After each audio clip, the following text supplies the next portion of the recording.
All right, so this is the well house. This is the filtering setup. Just got all my tools in here.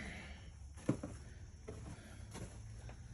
was able to insulate the walls with this stuff. This is pretty cool. You can get this in 1 inch, 2 inch, 3 inch from Home Depot.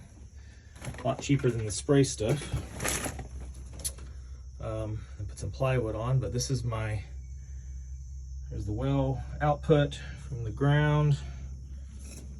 There is it goes out right here, comes up and tees off right here into the first filter. And this is a spin down filter, sediment filter. It's like 100 micron or so. You can already see how dirty our water is. This has only been running here for a couple weeks maybe. And this is an automatic timer. A lot of these will have like a valve. This actually came with a manual valve that I can run. But it came with, the reason I bought this one was it has a timer valve. So I have it set up every day to flush, or I can come in here and do it manually. And it'll actuate the valve, shoot out the water here. And I've got it temporarily plumbed there. You can actually see it moving a lot of the particulate. The idea is that it's actually going to spin down a lot of this stuff and a lot of this junk that gets accumulated at the bottom. Oh, there it went. Big piece just went out. And by doing that every day, it prevents the buildup here from just accumulating and dirting this filter. Although this filter is probably going to be something I have to clean, you know, either once a month or once a quarter or something like that. I'm not entirely sure yet.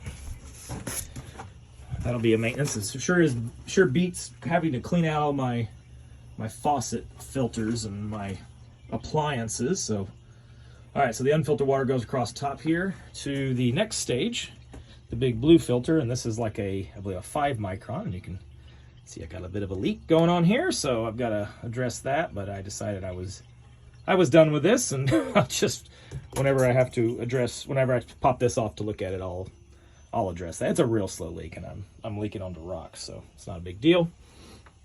I'll just have to put some more wraps on that of the Teflon tape. So that goes over here, comes down in here into the media filter, and the media filter is for removing metals and manganese, magnesiums, and all sorts of junk. And this is something I'll have to replace.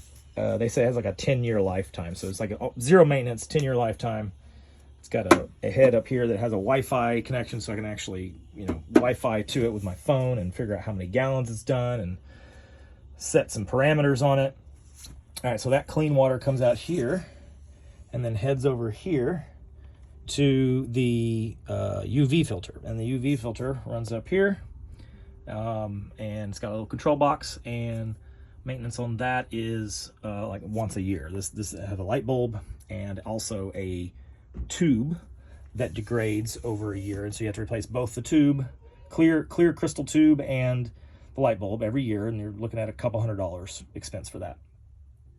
And at every stage I can bypass each of these, so I can bypass this UV if I'm working on it and just turn these off and kill them here, and then open the bypass. And then this has a built-in bypass right here, and then the only things I really can't bypass, or I didn't feel it was necessary to bypass both of these, so I can bypass the whole setup if I want to, but I don't need to bypass these individuals.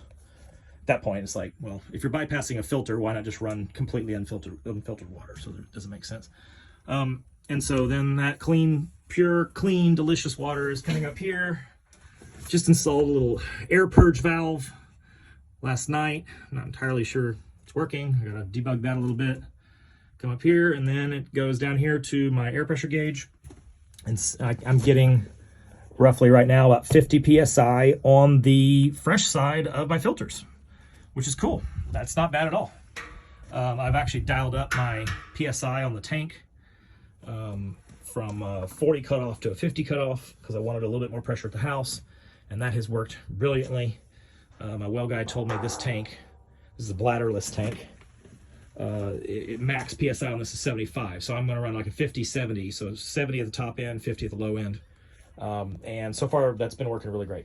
And you can see I also redid my wiring, put myself a control box in here so I can do lights, turn my well on and off from here without having to walk to the house. So that runs 240 out here, and then I can split that off and run my light switches. And got power out here. I haven't got my light switches plumbed up yet, and I still got a little bit more insulation to do in the ceilings before next winter. So that'll happen next. But yeah, that is the setup.